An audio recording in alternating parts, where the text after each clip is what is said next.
Welcome back to the Warehouse Podcast. I'm Tyler. I'm Jesse.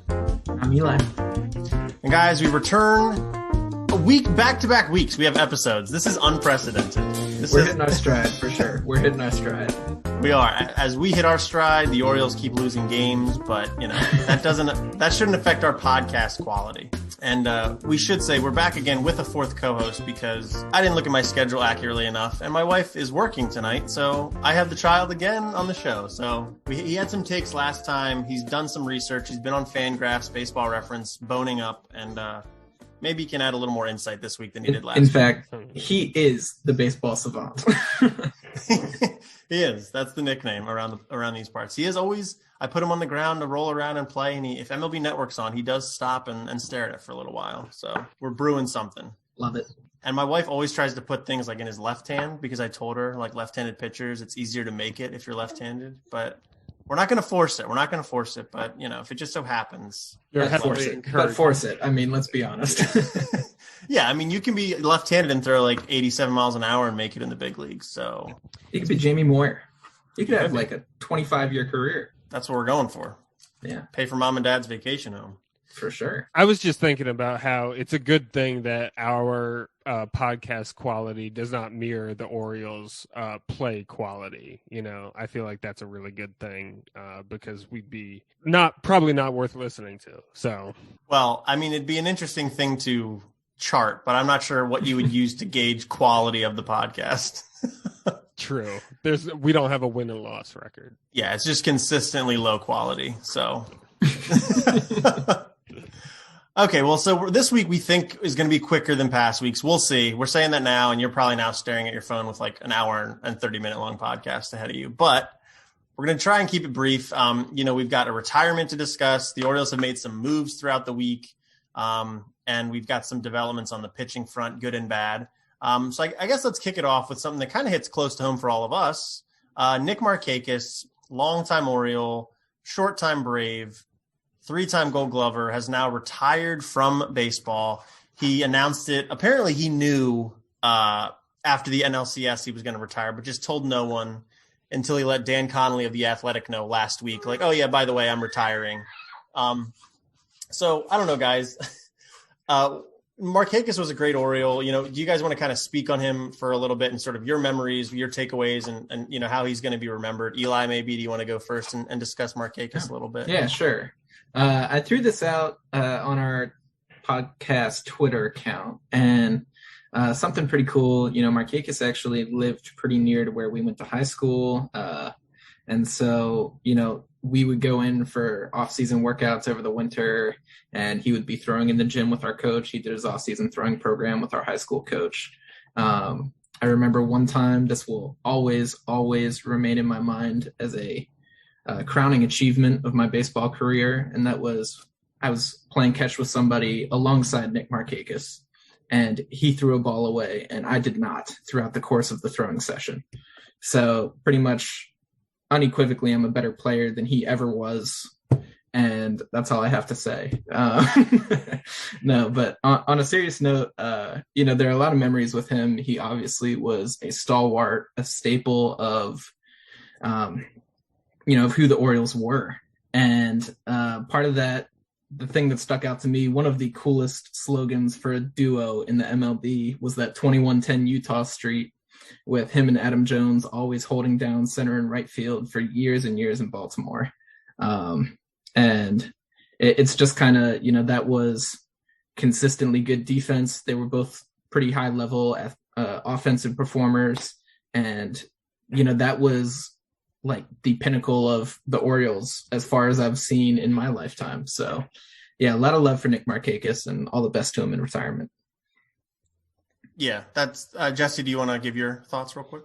Yeah, I mean, I guess, what I'll remember him for, obviously, I'll remember the 3 home run game he had, like in maybe his rookie season or his second season in the majors.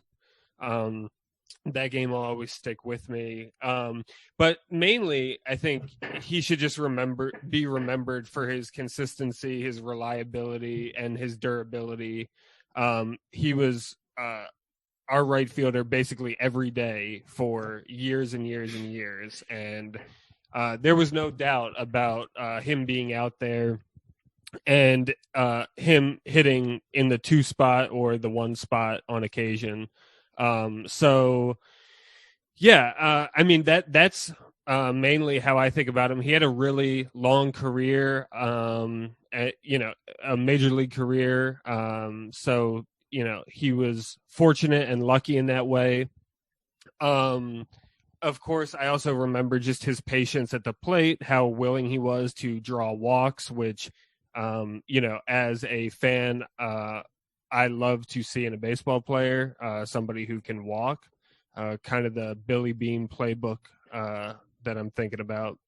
But then also, you know, he was with us on some really, really bad Oriole teams. And it was kind of unfortunate because there was the one year when we made the ALCS, I think, where he had broken his hand getting hit on a pitch, you know, up and in, basically. I forget who the pitcher was, but he'd broken his hand and not been able to play with us, like in the playoffs. And he did have a couple, I think he did play in a few postseason games with us while he was here, but, and I guess he kind of got, you know, more or less rewarded for being patient with the Orioles. I mean, not that, you know, he had a lot of control over a lot of the decision making. He kind of had to be patient with us, but you know, he put effort in. It was clear that he was putting effort, you know, even while the Orioles were terrible around him.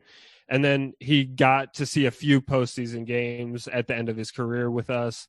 And then, of course, he went to the Braves and saw some more postseason baseball. So I'm happy that it's always disappointing to me when someone has a long career and never gets to play in the postseason, mainly Felix Hernandez I'm thinking of. But so it's fortunate that he was able to be in the playoffs. And yeah, I mean, Baltimore Oriole fans will definitely remember him for a long time. Yeah, I mean, I tweeted out that he was, I think, one of the best Orioles of the 21st century so far. I mean, obviously, that includes a lot of losing at the very beginning. But, you know, we've also had players like Manny Machado, Adam Jones, Brian Roberts. I think Markakis is right there in that tier. Maybe not as talented as some of those guys, but as far as production in an Orioles uniform, I think you can mention him in the same breath. You know, I think he's a definite Orioles team Hall of Famer. Whenever the time comes, they determine that that's something they want to do. You know, it'd be kind of cool if he went in the same time as Adam Jones, because like Eli was saying, they had such a partnership for such a long time.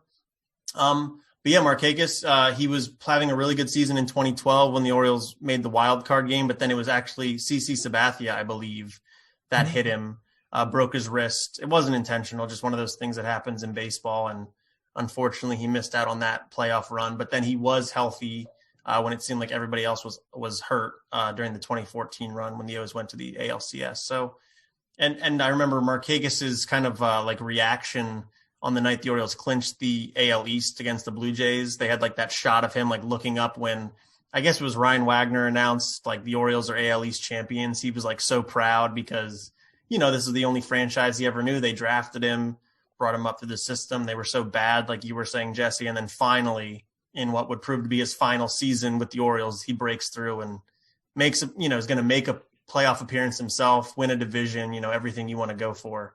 So no, I think Markakis, he was one of those guys, understated, you know, not the best interview, not the most entertaining guy personality wise, but played a good right field, won a couple Gold Gloves, a good reliable bat in the lineup. And, you know, the Orioles definitely got the best years out of him. He was not as productive with the Braves as he was with the Orioles.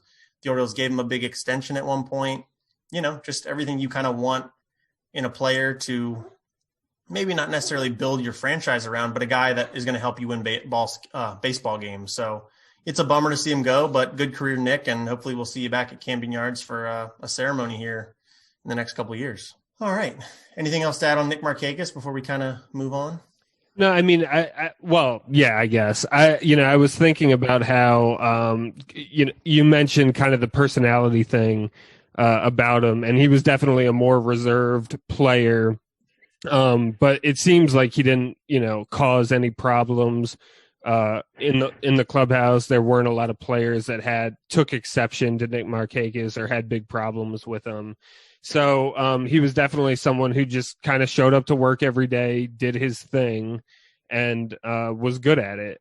Yeah, one little stats note just to throw on top of that. Jesse mentioned him being willing to draw a walk, career 357 OBP. So like definitely a great table setter throughout his entire career. He finished with almost 2,400 hits. Like the body of work he put together is most definitely impressive. Yeah, and should mention, like, he did end up making an All-Star game when he was with the Braves, but kind of an annual All-Star snub during his early years with the Orioles. I forget what year it was, maybe 2008. He led all AL players in offensive WAR and didn't make the All-Star game.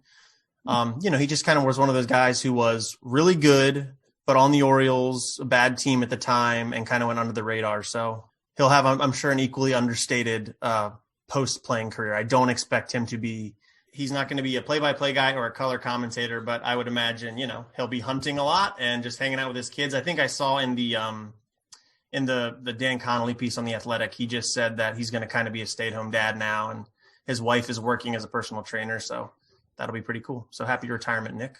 You had to bring up the hunting thing. I was trying to avoid that, to not mention it, because that's one thing about him that I don't really like. But... Right. On the baseball topic, the year that Tyler was talking about, 2008, 5.1 offensive WAR, 1.8 defensive for a total of 7.4, which is crazy. Yeah. By all intents and purposes, like borderline MVP caliber, and not an all-star. Yeah. Yeah, not an all-star, no MVP votes. Just kind of one of those guys that, was really, really good. And for some reason, he's a guy that, 2008 doesn't seem that long ago, but in sort of like baseball analysis, I feel like it's kind of eons ago. If Nick Markakis had his 2008 season now, he's probably finishing top 10 in the MVP voting, just because, people that care about that stuff will take notice. And, maybe a decade and a half ago, that wasn't happening just yet. Okay, well, let's talk about current Orioles. And Jesse, I'm sorry about the hunting thing. I didn't know that was a hot button thing. Yeah, it's all right. We won't bring it up again. Yeah. All right, let's talk about current Orioles, and it's actually the newest Oriole. We talked about him last week, and it became official just this morning, but Michael Franco, that is apparently how you pronounce it, Michael Franco, I did not know that this morning, is an Oriole. It's a major league deal worth $800,000 that I think can raise to $1 million with bonuses. And he actually is going to go right onto the 40-man roster, and the Orioles don't have to do anything drastic. Unfortunately, it's because Hunter Harvey is going on the 60-day IL with an oblique injury, which we'll talk about in just a second. But we've kind of talked about what we thought about this as a signing last week. None of us were super into it, but how do you think this signing fits with the Orioles right now? Do you think Franco makes the opening day roster? His contract does give the Orioles the ability to send him to the alternate camp to start the year. Jesse, let's get your take on where you think Franco fits right away with the Orioles. Well, it's interesting because a lot of the knocks I had against him last week, I feel like are part of the reason that we actually signed him. Honestly, I feel like a lot of this is a move about depth, and this will give us somebody who can play third, which we need right now. And it's somebody who, according to Hyde, will be playing first at least part of the time this year. So, in a sense, $800,000 for a Major League Baseball player is, almost nothing for an organization, for a team. My feelings about the signing have changed a little bit since we've actually done it. I do think there is, there might be an opportunity to flip them at the trade deadline. So because of our need right now at third base, I think actually the signing does make some sense. But yeah, I think he will make the major league team. I think most of the time he will be our third baseman, and I expect to see him out there. Yeah, I'm right with you. I think that if he wasn't coming so late into camp, like Tyler mentioned, they worked out that he would accept an assignment to the alternate camp for a couple of weeks to get up to speed. I think that if he wasn't coming so late into camp, we've just got 2 weeks left till opening day, he undoubtedly would be the opening day third baseman. I think he is a pretty clear cut above Rio Ruiz. I think that Ruiz isn't interesting anymore to the Orioles. And I think that his time is definitely narrowing, to say the least. You look into the future, Rylan Bannon's knocking on the door, Jahmai Jones, Taron Vavra, all these guys can play third base a little bit. All of them were playing third base in spring training. And they even talk about Gunnar Henderson, eventually moving to third base. So I think that nobody's that interested in Rio Ruiz as a long-term prospect. He was filling in. He served his time. I think that Michael Franco is going to do a little bit better. He's going to be a little bit more of a stable offensive production, a stable source of offensive production. He's going to probably hit somewhere behind Ryan Mountcastle, provide a little bit of padding for him. And I think all of these are things that definitely appeal to the Orioles, and I think will be appreciated throughout the season.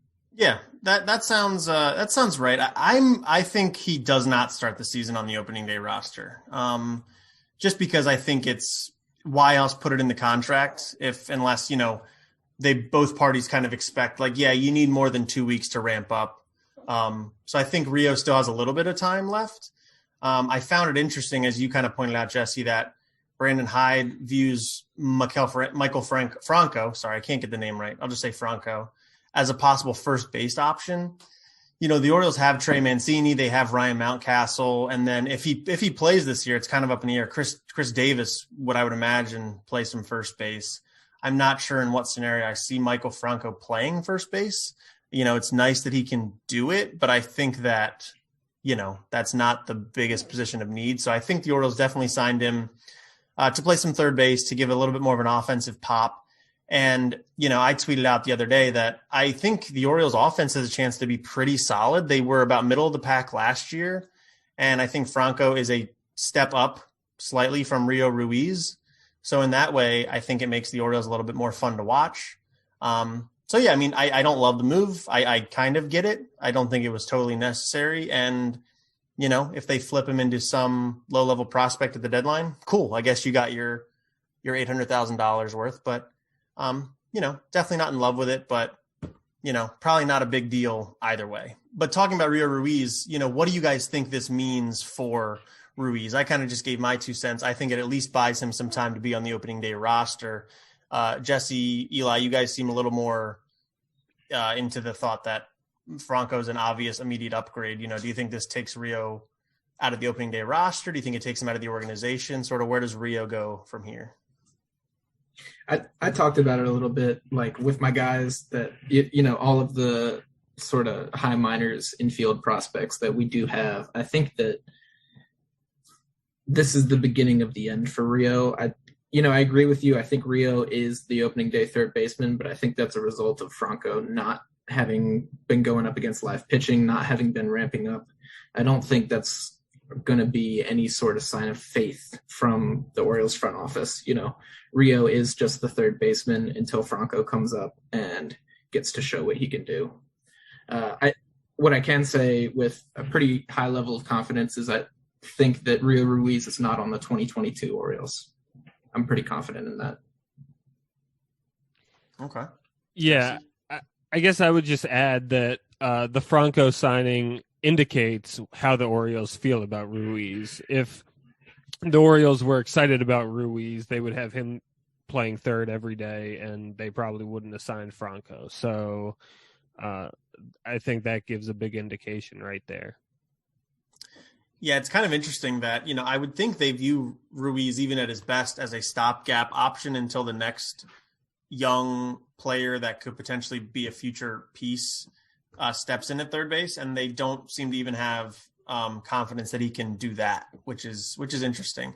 I did see a note earlier. I think it was from Brandon Hyde, maybe Mike Elias. I'm not sure. That said, there's a scenario in which both Ruiz and Franco are on the roster at the same time. Barring any injury, do you see that as a realistic possibility to have both of them on the roster at the same time? Eli, you said no. Yeah, that doesn't make sense to me. I don't know, like in the simplest terms, we've got, Mancini and Chris Davis already taking up 2 infield slots. If you want to just look at like maybe there's 6 infielders on this team, we've already got Mancini and Chris Davis taking up 2. If we take 2 more for the other corner for third base, we're sitting at a situation where we've got 2 guys to cover all the middle infield positions, which makes no sense whatsoever. And obviously Chris Davis, is going to have some made-up injuries that are going to keep him off the roster for a while. You never really know what's going to happen there, but assuming that he is healthy, he will be on the roster. And I think that it makes no sense whatsoever to carry 2 guys who are as defensively limited as those 2 are. Yeah, I was just going to say that. I agree with everything you said there. The other important point is that it would leave us with 4 position players who are bad defensively. So that's the other, I think, key element is that Ruiz doesn't add much defensively. And we have 2 first basemen and 2 third basemen that are not good defensive options. And that's going to be a big long-term problem. And it just really inhibits any flexibility on the infield that the Orioles would have to have both of them. You need kind of a utility guy that's going to play second and short or third and short. And how are you going to fit everybody you need backup middle infielder if you have Ruiz, Franco, both there? Right. Yeah. I think that, it makes no sense. I would agree with you guys. The only situation is where Mancini goes down, Mountcastle goes down, and then you need 2 guys to play the corners, and you don't want to promote anybody. In that situation, sure. I think it sounds more like coach speak because they didn't have to get rid of anybody because Hunter Harvey went on the IL. So they can keep them both around. And why would you not say, yeah, of course, both of them can be on the roster at the same time? There's no reason to be negative about it in this moment. So say it that way. But I don't think realistically that's a possibility. Okay, let's just make a couple of quick notes on injuries that have happened in camp this week. Richie Martin, who missed all of last year with, I think, a left wrist injury, is now missing time with a right hand injury. But he is expected to come back to camp in a few days. Martin's chances of making the roster were limited anyway, but do you think with these couple weeks left, Martin's got any shot at making the roster? Jesse, you're saying no? Yeah, I'm highly skeptical of that. Okay, Eli? Yeah, I mean, the Orioles' intent was to kind of push him through the year that we took him in the Rule 5 draft and just stash him in the minors to develop. And of course, last year was all alternate sites, so he hasn't played any time since we had that intention. So I think, yeah, he starts the year in Double-A. Yeah, I would make that a clean sweep. Hopefully Martin, I think, he's got a skill set that can be interesting to the Orioles down the road as a utility guy. But they've got enough of those guys at the moment that we know can do it and probably do a better job than him. So yeah, just send him to the minors and see what he can do on the infield in Norfolk. Okay, also injured, but more of a chance to make the roster, DJ Stewart. He's back in action this week. Do we think DJ Stewart, given everything else going on in camp this week, recently, has a shot at maybe an extra outfield or a DH spot? Maybe Eli will go to you first this time. Yeah, I can see him doing it. I think it'll be tough, but I currently do have him penciled in right now. He's shown the pop that it is what he needs to show. He already had 2 home runs and 8 at-bats in spring training. So that's what the Orioles need to see from him. That's, what he can provide to this team in a potential DH role. So, yeah, I've got him making the team if he comes back, and performs fine and is moving around okay on his hamstring. Okay. Jess, any dissimilar thoughts? I guess I would just say I'm a little more 50-50 on it. I'm not kind of expecting it, I guess, like Eli is, it sounds like. But I think it's definitely possible with how things are shaping out. Yeah, I think that the Chris Davis injury situation greatly affects DJ Stewart. Chris Davis hasn't played in a game since the 28th of February. It sure sounds like he's headed for a 60-day IL. He's still due to see like a back specialist, I believe. And I think DJ Stewart makes this team as well. And I think he sees a decent amount of time as the DH with, Mountcastle in left and Trey Mancini at first base. And I'm excited about DJ Stewart's bat. And we're going to get into our potential opening day lineups in a bit, and he features in mine. That's a little hint. Okay, continuing on the injury path, Hunter Harvey, we already mentioned it earlier. He has an oblique injury. We know those things are famously finicky. I remember Wei Yin Chen would have issues with obliques. It felt like every couple months back in the day. So Harvey's going to be on the 60-day IL. That puts him out until mid-May at the earliest. I think Hyde said he's really going to be out more likely till the end of May, early June.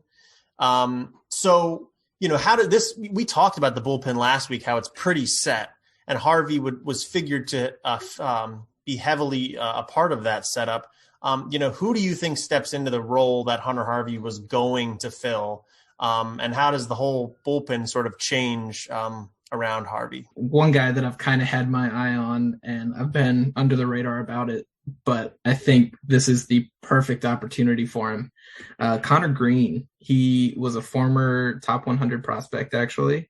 It's been a while, but I saw him. I had no idea who he was. We signed him as a minor league free agent. The dude throws, mid to upper 90s, with heavy sink. He's got, according to a Fangraphs article from a couple years ago, a 55 grade curveball just with terrible command. That being said, he's pitched 3 innings this spring. He's struck out 5. He's given up 1 run, 2 hits, and he hasn't walked anybody. So, he's got pretty electric stuff. I would say that he's not, he's coming in later in games. He's not facing the starting lineups always, but this is the type of guy that can turn into a high leverage arm. And I think the Orioles are probably pretty intrigued by him. I think that Harvey falling out definitely opens up a window for him. That being said, as I talked about last week, I think that Bruce Zimmermann definitely is angling for a role with another injury that we talked about or that we're going to talk about later. He might have a better shot in the rotation, but I like the potential of Zimmermann as a swingman type. I think that'd be good in a season in which, last year the MLB leader pitched 84 innings. So they're going to need innings this year as guys are readjusting to full workloads. And I think Zimmermann can provide that. But Conor Greene intrigues me. I was thinking about, who our back end guys in the bullpen are going to be. And, I'm clearly thinking Tanner Scott is going to be one of the back end guys. It's possible. We'll see how far he makes it, but Cesar Valdez could get some innings at the back end, just like he did last year. And then the other guy I'm looking at is also Dylan Tate.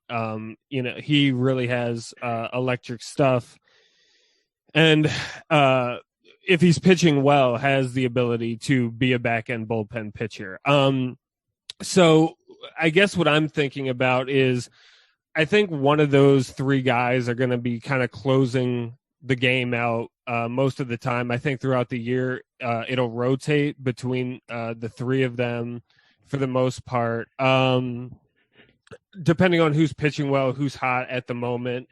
And then, some of the other 2 guys will kind of be the 8th inning guy but what I think the injury does for the Orioles is I think the Harvey inning most of the time is going to end up being replaced by a middle relief pitcher. And, we're going to have to just try to find another middle relief pitcher to bridge us to that 8th or 9th inning rather than being able to set, Tate up in the 7th, Scott up in the 8th, and Harvey up in the 9th or something like that, right? So I think that's what's going to end up happening, and we're going to kind of fill the inning most of the time with a middle relief pitcher. Yeah, I agree with that. Just real quick, Tyler, sorry. I wanted to throw out, Jess and I kind of answered the question from different angles, but I do agree with him. I don't think that there's anybody who's going to specifically replace Hunter Harvey and his current role. Like Jesse said, I think folks are going to kind of slot up into higher leverage situations, and somebody else is going to replace, a either middle inning relief pitcher or long relief pitcher, and that's the type of guy that I see slotting in Hunter Harvey's roster slot. Yeah, I think that's fair. I mean, look, I think in our perfect scenario, Hunter Harvey's healthy and he is pitching high leverage innings for the Orioles, but he is yet to prove that that's something he can do on a regular basis. He, last year was weird. He appeared in 10 games, which for, even for a relief pitcher, that's probably a little low. On a 60-game season, you would have expected him to pitch in 2025. He didn't do that the year before, just 7 games, and we know he got shut down at the end of 2019. This is a guy that gets hurt a lot. That's just sort of how he is. They handle him with kid gloves anyway, and he still gets hurt. So I'm not so sure Brandon Hyde was going into the year saying, like, this is my 9th inning or 8th inning guy anyway. I think he might have been a guy that, if things pop up, they set up a certain way in the 6th or 7th inning, maybe you want Harvey to get those outs because he's tough to hit against. But I think, like you were saying, Jesse, Tanner Scott's the more likely guy to really be in there at the very end of the game when you really need to get outs because he has the best track record. Cesar Valdez, though, was really good last year, and I think he's definitely making the opening day team as a bullpen option. I think your guy Greene is an interesting name. I hadn't really heard much about to this point, Eli, but he's had a pretty good spring. He's thrown 5 innings, 6 strikeouts, 0.8 WHIP. It's relief stuff in spring training, so you can't count on it a bunch. But I think that's an interesting thing. I don't really know who slots in there. I think it might be in a situation where they take an extra type of pitcher that can go multiple innings, like a Wade LeBlanc or maybe a Bruce Zimmermann, just to see who can handle an MLB lineup a couple of times. I think it's going to be something like that. It's not going to be a super exciting piece, maybe a LeBlanc or a Zimmermann. And, Harvey should be back this year. So I don't think it totally rips apart Hyde's plans for what his bullpen looks like. It's just another unfortunate yet predictable story in the saga of Hunter Harvey's MLB career. I mean, this guy is how old is Harvey now? 27? Yeah, I was doing some research for this. He was drafted in 2013 in the first round. He was the 22nd pick, and he immediately was a top prospect. People loved him. And just the fact of the matter is he hasn't been able to stay healthy. They transitioned him to the bullpen because he couldn't stay healthy, and they wanted him to, be throwing less innings. And it just has not worked. Yeah, he's 26 now. He just turned 26 in December, So he's not a young prospect anymore. This is kind of when you need to figure stuff out. And I think, his talent is definitely worth keeping around, whatever. He's going on the 60-day IL. But I think we need to kind of shift and say, all right, this isn't necessarily our closer of the future anymore. This is a guy that when he's healthy, he's going to be a pretty good relief pitcher. And if he becomes something more, great. But Brandon Hyde, the Orioles can't say Hunter Harvey is the guy that's going to give us high leverage innings for the next 5 or 6 seasons. I just don't think that's something you can count on. Agreed. He's just, at this point, he's just not reliable. Can't count on him. I mean, can't count on him being healthy and staying healthy is what I should say. Yeah, fair enough. Okay, so in our outline here, I think I'm going to switch. I'm going to bring the Hernandez thing up maybe because he's got hurt. Okay. So let's continue on the pitching train here, pitching injury train. Felix Hernandez, who we talked about last week, and I think we all, although we had, varying concerns about him, all settled on the fact that he's going to make the opening day roster. That doesn't appear to be likely to happen at this point. As we recorded this on Tuesday, he pitched today and had 1 inning and looked pretty good, but left the game after 1 inning and is reporting right elbow discomfort, which is like a death sentence for a major league pitcher. They have not released any more information on what his prognosis is going to be, but it doesn't sound great. So, where are your heads at on Felix Hernandez right now? Is this just a bump in the road? He's still going to make the opening day roster? Is this going to be a played out thing that we need to start making plans for? Eli, I feel like you might have more of information here. Yeah, I mean, I'll be honest. In my in my notes on the outline here, I just kind of have a frowny face. This is kind of disappointing. I've mentioned on here, me and Jesse, our mom is from Seattle. So we grew up, we knew who King Felix was. We watched King Felix. We love King Felix. I really want to see this dude pitch in black and orange. I want to see him succeed. But this, it's ominous, to say the least. Right elbow discomfort with somebody who has as many miles on his arm as he does. He broke into the league in, I think, 2005. So, he's thrown thousands of innings, and he has struggled with injuries. So I definitely, I have a hard time believing that this is going to be just a little bump in the road and we're going to keep on driving and he'll be, a steady contributor this year. I definitely have some concern. That being said, do I think he makes an appearance for the Orioles this year? Yeah, I still do. And I think, the fact that he just has the pedigree that he has, the fact that he's had as much success as he has, I think that he still is a value to the team. And I think they will keep him around, if for nothing else, those reasons only. And he will give you innings. Whether they'll be good or not, you never know, but he'll throw. Okay, wow. Over under one appearance. Jess, you want to give your take on it? I'll do over, but I guess what I was just gonna say is it definitely is concerning, and a right elbow injury, like you're saying, is not a good sign at all. And it was bad enough that they felt like they had to take him out of the game to be safe. But right elbow discomfort, that's what they would say if it was really bad. So I just think it's up in the air because discomfort is kind of vague. It could be some discomfort that goes away, and doesn't amount to being a serious injury. So, just because discomfort is vague, I'm holding on to some hope that, the discomfort doesn't turn out to be a big problem, and he can pitch soon again. So, yeah, I think this is definitely a guy that wants to go out on his own terms. I think that's probably why he's back for another season.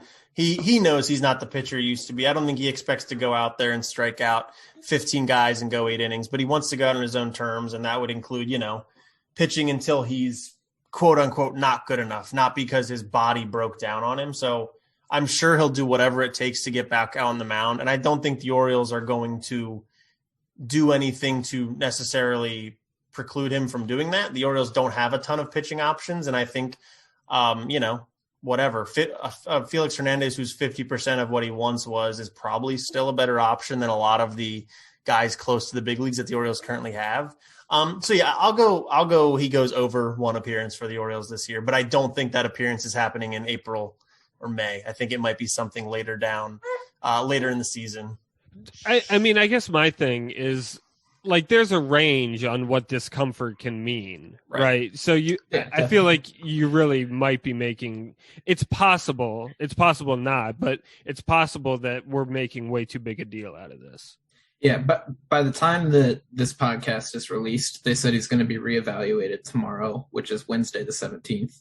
So, there probably will be some clarity, and we all might, look ridiculous for having said, he's going to miss time, But for the information we have now, yeah, it's not entirely promising. Yeah, no, that's possible. And he's pitched for so long, like you were saying, Eli. I'm sure he's got all kinds of damage of some kind within his arm.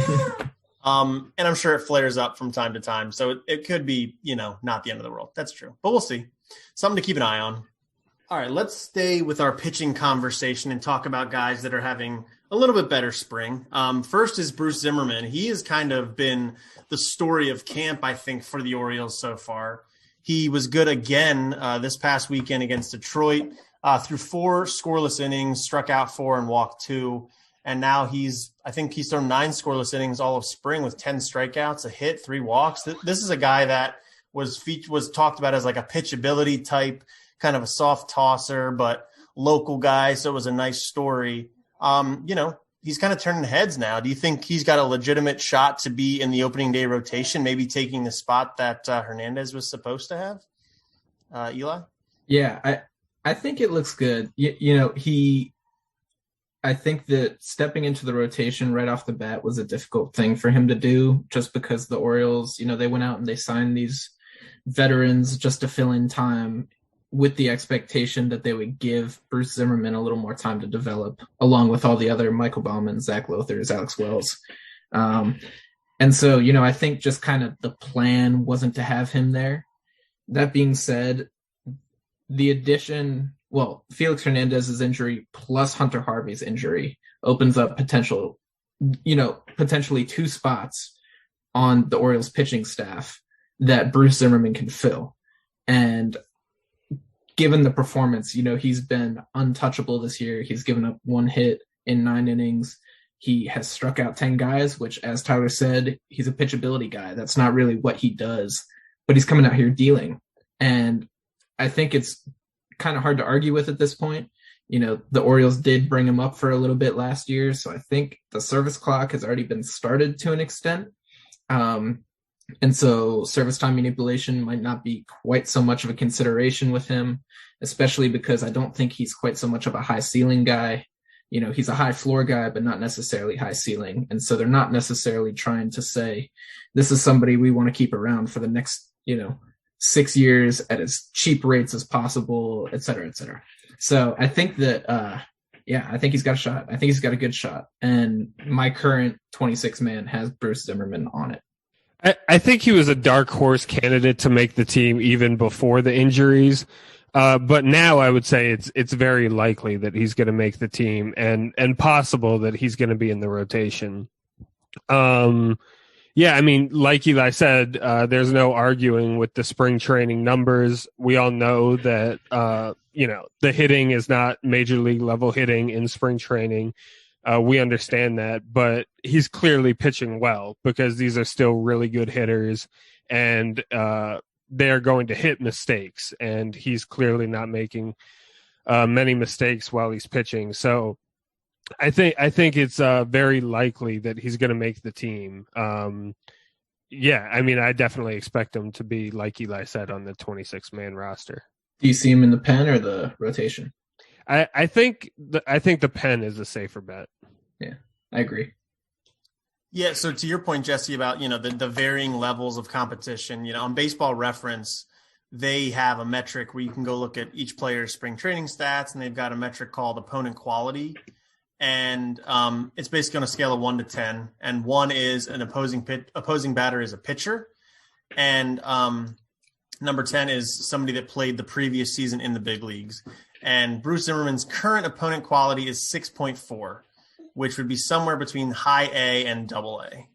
So, it's spring training. You can only pitch against the guys that step in the box against you. You can't hand pick who it is, but compared to everybody else that's pitching on the Orioles roster, who's also facing, middling competition, he's pitching better than everybody else on the team. So, I'm not sure I saw him as a 26-man roster guy before Felix Hernandez, had this injury question that, even if it's not serious and it keeps him out multiple months, it probably puts him on the shelf for a week or two. And then that still probably pushes him beyond opening day as far as getting back on the roster.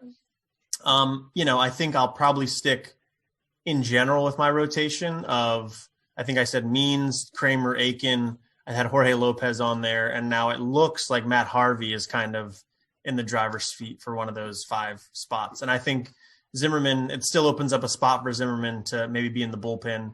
And I think maybe it's between him and LeBlanc for who the Orioles prefer as sort of that swingman type that can go multiple innings or start for you. He's impressed me. Not a guy I thought was gonna do something like this, but it's kind of cool. He went, what did he go to, Calvert Hall, or where did he go? Loyola? He went to Towson. Towson, okay. It was in the Towson area. I was close. Well, he went to Towson University for a year. I know that. Yeah, and then transferred. Yeah, I don't know where it was for high school, though. Might have been Mount St. Mary's. Maybe something like that. But in the Baltimore area, and then went to Towson for a year. I think him and I were at Towson at the same time briefly, so small connection to the Orioles there. But no, it's cool. I'm excited to see him pitch in the big leagues for the Orioles a little bit. We'll see how it goes. Looked it up. He went to Loyola. Loyola. Okay. One of the Towson area prep schools. Okay, cool.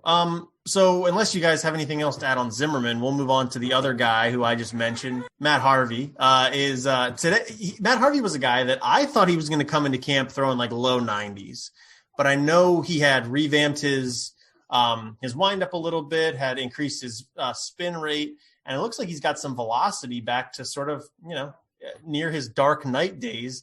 He touched 96 this week, and he sat 94. And his outing wasn't too bad. 4 innings, 2 runs, 5 hits, a walk, and 4 strikeouts. That'll work.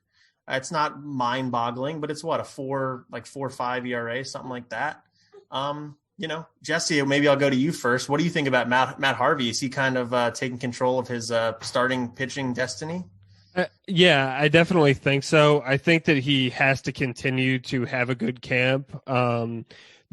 I will say the 94 and 96 is encouraging, though. It at least demonstrates some competence on his part. And if the velocity is there, you could kind of figure the other stuff out to a greater extent. If you don't have the velocity anymore, then it's not there. And in that kind of situation, you have to be a really skilled pitcher to try to reinvent yourself.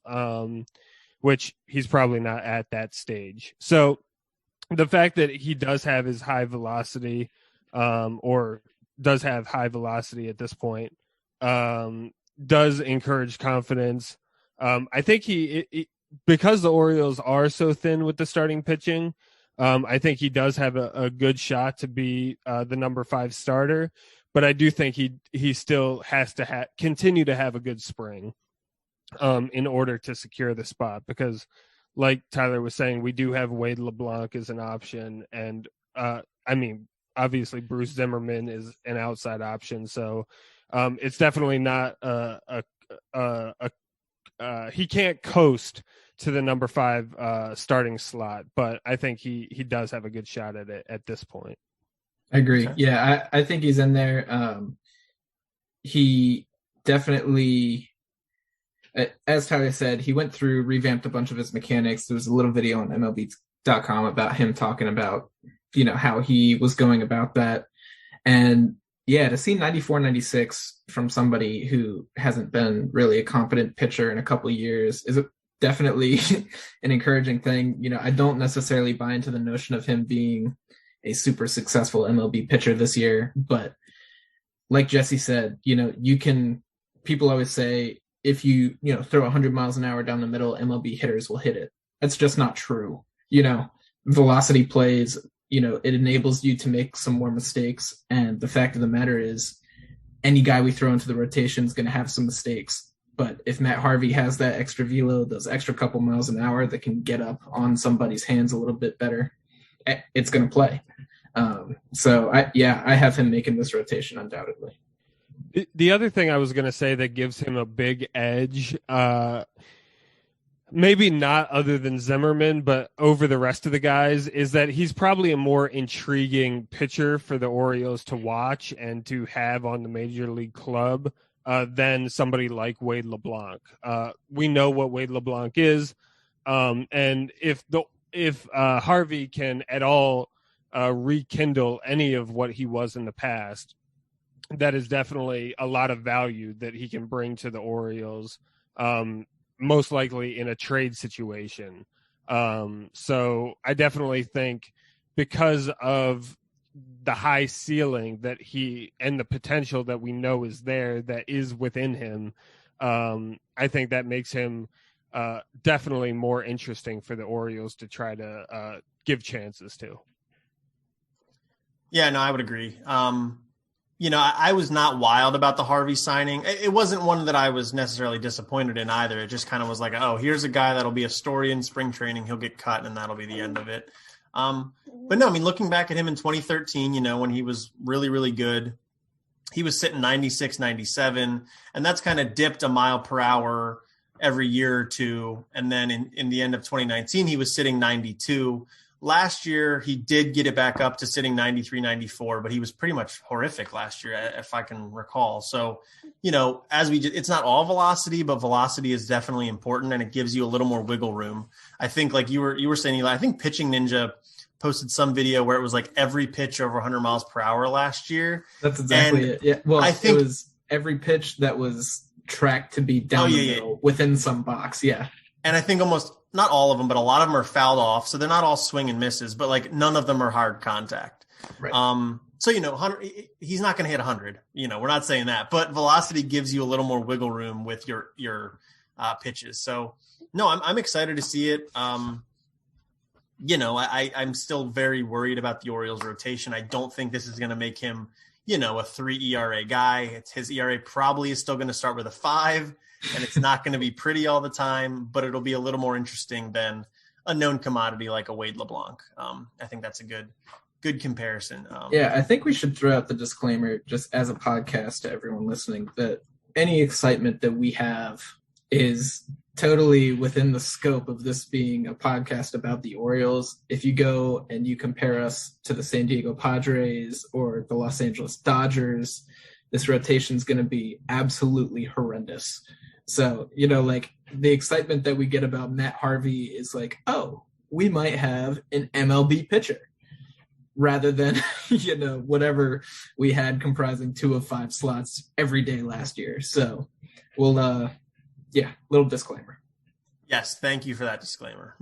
The Orioles did have another round of cuts today. Rylan Bannon, Yusniel Diaz, Ashton Goudeau, Ryan McKenna, Tyler Nevin, and Taylor Davis all were sent to minor league camp.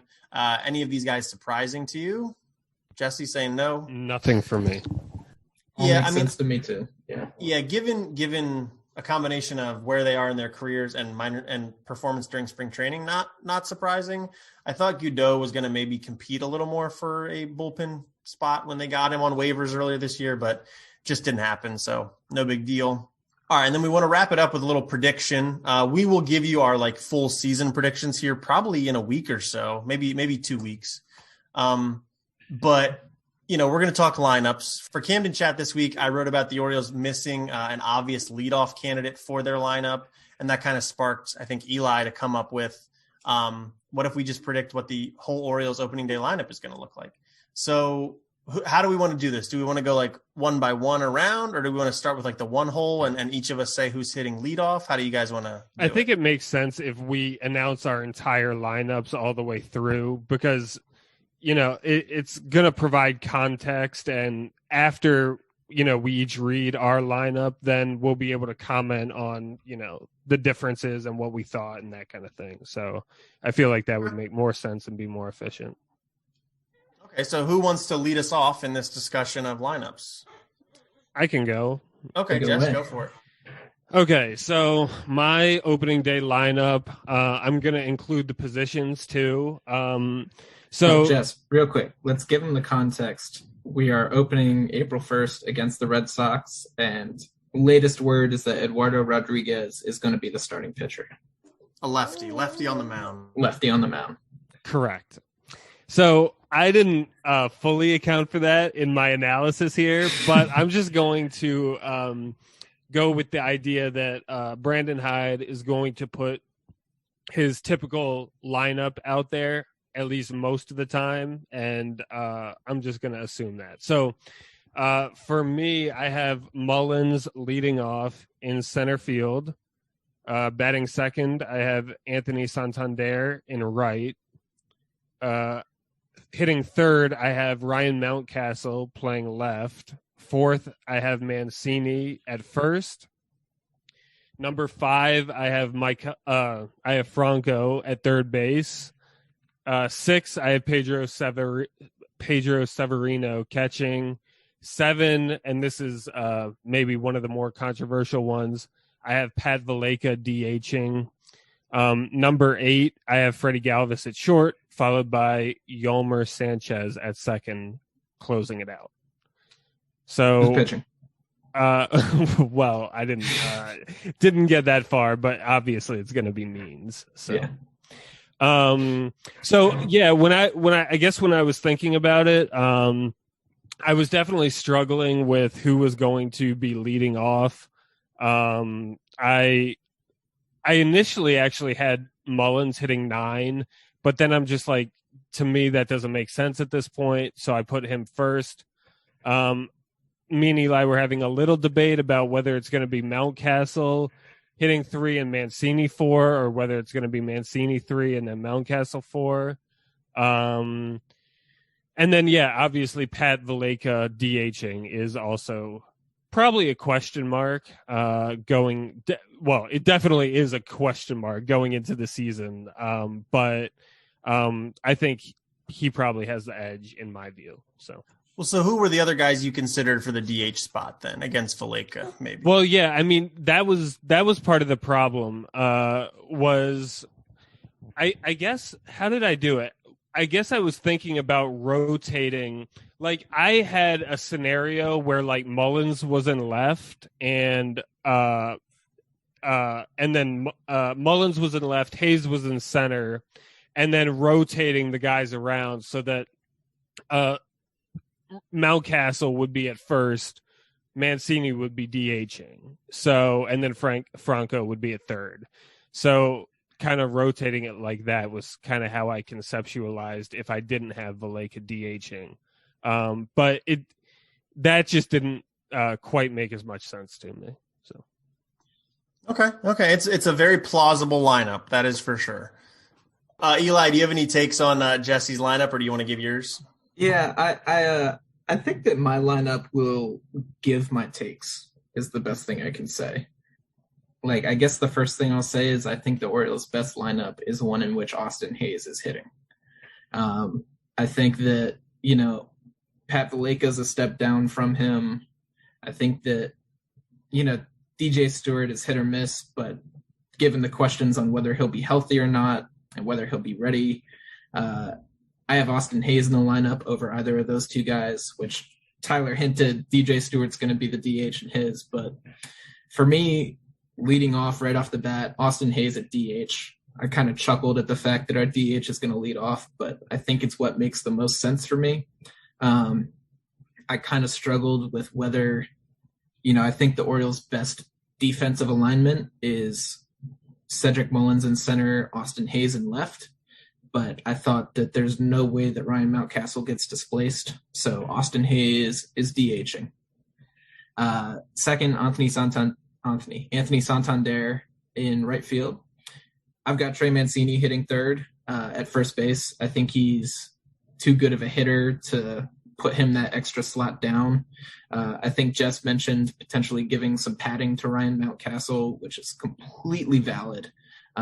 Giving him a little bit of a cushion, putting a threat behind him so that they have to make pitches. And that's fair. I just think Mancini's too good of a hitter to drop him that extra slot, take away those at-bats in the lineup. So Mancini's hitting third for me. Ryan Mountcastle hitting fourth and left. Jesse mentioned Franco. It's Ruiz for me in this situation just because, I anticipated that Franco isn't going to be on the opening day roster because of that little clause they threw in. Pedro Severino catching, Freddie Galvis playing short, Cedric Mullins in center, Yolmer Sanchez at second base, and John Means on the bump as well. Something that jumps out to me about yours, Eli, is Ruiz hitting fifth is interesting to me. So, yeah, in front of Severino. Yeah. I went back and forth on the two. The only reason that Ruiz is there is because he's a lefty. And yes, I'm aware we're facing a lefty and Ruiz hits lefties worse. I don't think that Pedro Severino is exactly a force with the bat these days. He's been struggling this spring. And so I think just kind of, balancing lefty righty with Ruiz there, you go Ruiz a lefty, Severino righty, Freddie Galvis is a switch hitter, Cedric Mullins lefty, Yolmer Sanchez. And that was more appealing to me. And neither one of them is going to be producing all too much, so it didn't make a difference. That's my justification there. Okay. That's interesting. And I mean, there are times when Ruiz is really hot and Hyde puts him higher up in the order. So it's definitely it's not like it's impossible. I think he's hit cleanup or third before when he's going really well. So right. Okay, and then Jesse and you both agree on Sanchez hitting ninth, which is it's interesting. Okay, all right. I guess I can give mine then. Or Jesse, any other takes on Eli's lineup before we move to mine? No, not particularly. Okay. All right, so my lineup, I have Hayes leading off as well. You can go read my my Camden chat stuff. I don't really come to a conclusion that Hayes is the best option, but I think Hayes is the option that Brandon Hyde is going to go to most often. And I do have him starting in center field on opening day. Then I've actually got Ryan Mountcastle hitting second, playing in left. Trey Mancini at first base. Anthony Santander in right field. DJ Stewart DHing, hitting fifth. Pedro Severino behind the plate, batting sixth. Freddie Galvis at shortstop and batting seventh. Rio Ruiz batting eighth at third base, and Yolmer Sanchez at second base and batting ninth. So, thoughts on that? Yeah, I guess a couple things. One, I think Santander is going to be the two hitter. That's one that's thing. Rather your opinion. Yeah, right. Rather than Mountcastle. Jesse steps in and says, "Well, first off, Tyler, you're wrong." Well, yeah, Jesse, the whole thing here is giving our lineup, so I know you think he's hitting second. You already said this. Well, that's kind of a big distinction in the lineups, right? Like the 2, 3, 4 hitters being switched around in yours. Definitely is a big contrast to me and Eli's. So there was that stood out to me. And then also, you don't have Mullins anywhere in the lineup. So that's also interesting. So even if Hayes is in center, which I'm not convinced of, but even if he is, I still feel like there's an opportunity that Mullins will make his way into the lineup. So playing left. So, so that's kind of what I was thinking about. Right. And that's, go ahead, Eli. I was just going to say, that was one thing that was interesting to me. Like, I might have mentioned it earlier, but like the Orioles' best defensive alignment has Austin Hayes and Cedric Mullins both in the outfield, and Ryan Mountcastle can slot into DH. So for me, where I've got all three of them in the lineup, like, baseball wise, it didn't necessarily make sense to have Mountcastle in the outfield, but to me, like, the Orioles need to develop him to some kind of defensive value, and they want him to be a corner outfielder / first baseman of the future. So that's why I stuck him out there. Yeah, and I think that's fair. I think so. Like, my take is that I think my lineup is the deepest offensively, because I have Hayes and Stewart in there. I think Eli's is the best defensively because he's got Hayes DHing. So I don't even know if I necessarily Hayes is DHing. Yeah. Yeah. So I don't know if I necessarily even agree with that. Okay. Interesting. But what I will say is it's a left-handed pitcher, which does make a difference, I think, with Mullins, because I know he's not switch hitting anymore, but even to say, he's giving up switch hitting and now he's totally fine to hit people from a left-handed pitcher from the left side of the plate, even though it's something he hasn't done in 6 years, Right. So I still think Mullins sits, and I think Mullins finds his way into the game. I think the Orioles are going to take the lead against the Red Sox because the Orioles typically do well on opening day, not always.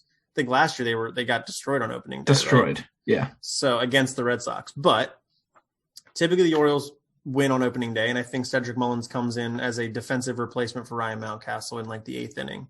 And as far as like the Santander batting fourth and Mountcastle second, I think Mountcastle's a better hitter than Santander. I know Santander had a nice season, but I like Mountcastle's bat better. Do you think he is presently? Yeah, I think so. Like currently? Mm-hmm. Yeah, presently, currently. Those are synonyms. I think Mountcastle was a better hitter than Santander. I think Santander had a nice stretch, but he didn't even play like the last 20 games of the season. It was just a really good 40-game stretch, which is nice, but I think Mountcastle is a better hitter. Now, that doesn't mean Brandon Hyde agrees with me or necessarily is going to do that, but I just think that going forward, Mountcastle as the two hitter in front of Mancini, and then Santander is nice little security right behind him. So, go ahead. Yeah, I was just going to say the one other thing about it that I think it doesn't play a big role in the equation, but I do preferably like the 2-hitter to be left-handed. If there is a guy on first base, Okay. a lot of is that surprising? No, it's just like it's an interesting way of thinking about it. I never even thought about that. Oh yeah, I mean I feel like it's a pretty common thing, just because like if the leadoff hitter gets on, if you have a lefty there that can spray the ball, that can a lot of holes, a lot of possibilities open up on a potential steal, hit and run. These kinds of things become more possible if there's a left-handed hitter up at the plate. So I think like in an ideal lineup, which granted, there are many other factors that are much more influential when thinking about, who should be our 2-hitter. But I do think having in an ideal lineup, the 2-hitter would be a lefty. I would think with the shift nowadays, that's almost irrelevant, because with a left-handed hitter, they can just shift over. You cut down so much of the hole. Yeah. Yeah, it's almost. But that being said, I should say also in this situation, Jess, like because there is a left-handed pitcher on the mound, Santander is going to be hitter righty. So that point goes out the window just a little bit. Well, that's true. Yeah. Wow, Jesse, your lineup sucks. Yeah, right.